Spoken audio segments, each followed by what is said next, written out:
You know what? I like video games, okay? I said it. I said it. I said. But what I absolutely despise is this shit.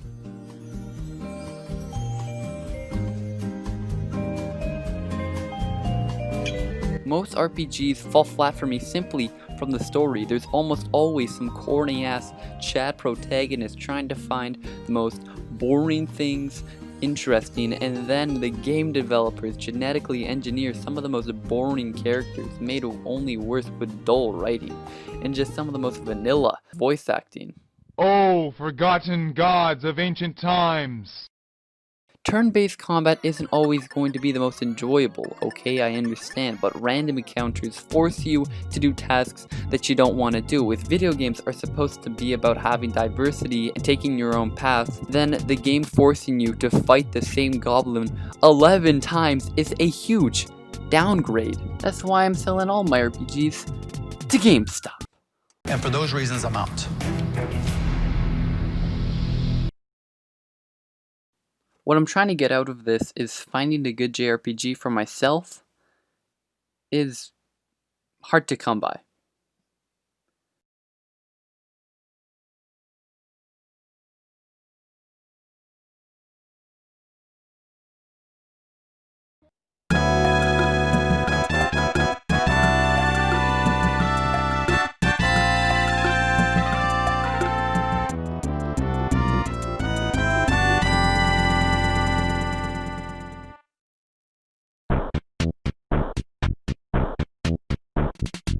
Earthbound is a game hard to come by, especially during a time where old ideas and mechanics are just being refurbished and where new ideas are thrown into the garbage. But Earthbound is actually one of those unlikely JRPGs that proves that new concepts are welcome, especially when it's done right. For once, Earthbound had the genius idea of not having the main character, Ness, ever talk during the entire game. So instead of having moments like this, Say, fellas, did somebody mention the door to darkness? you can actually focus on the story. I have a feeling that one day, the director of Earthbound just decided to take a shit ton of LSD and came up with the entire story in one day. It starts in America, and then a bee tells you that he needs to save the world. And then it gets smacked by an angry Karen biatch.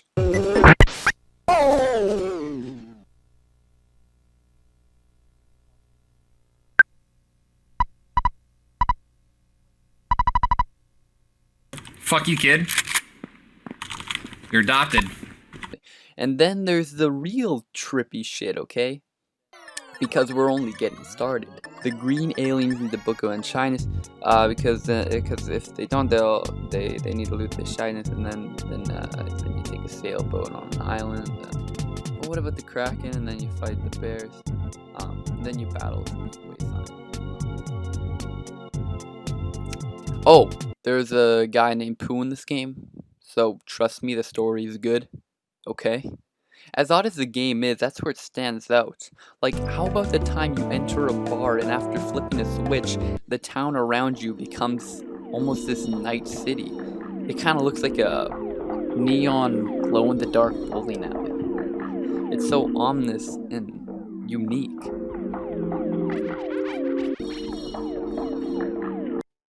How about the first time beating the boss and that familiar music comes in?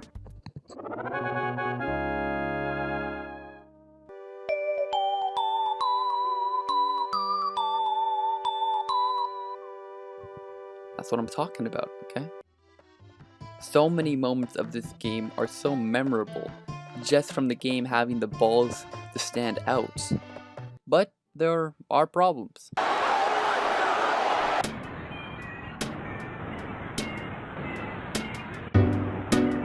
My main concern about this game is just how clunky Earthbound can be, because saving your game means dialogue, transferring money means dialogue, executing Order 66 means dialogue.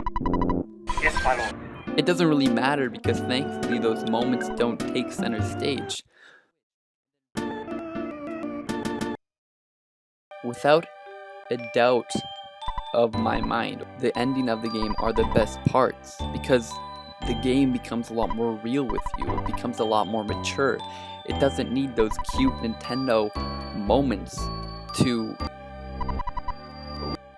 It doesn't need that cute Nintendo appeal anymore. And it almost feels like some kind of darkness is cracking through the surface of this game. And then you're left with the final stage.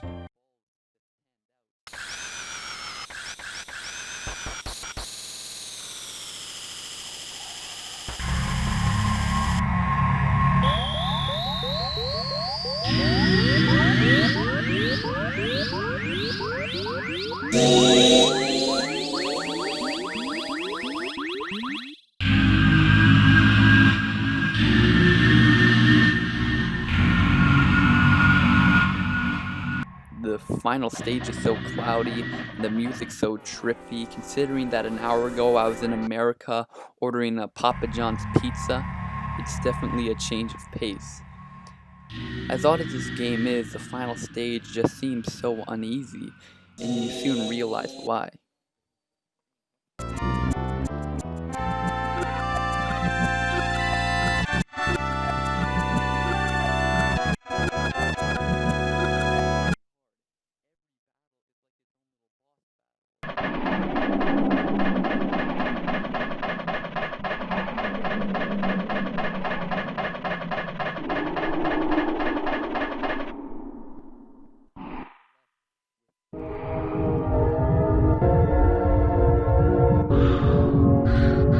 Throughout the game, you're always reminded of Gygas, but you kind of take him for granted. So seeing him as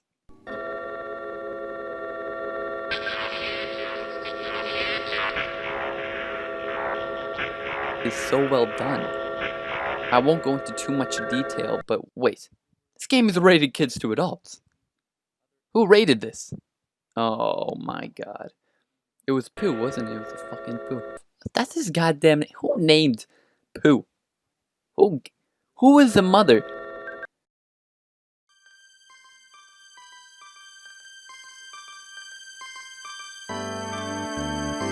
Through and through, Earthbound is a very realized and finished game. It's easy to see why it stands out.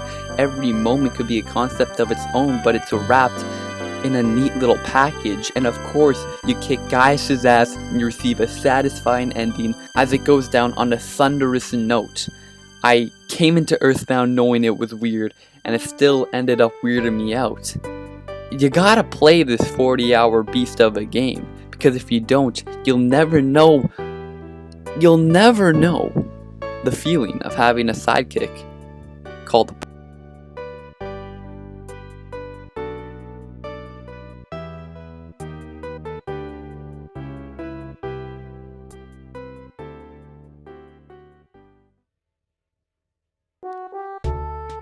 Attention, all Earthbound gamers.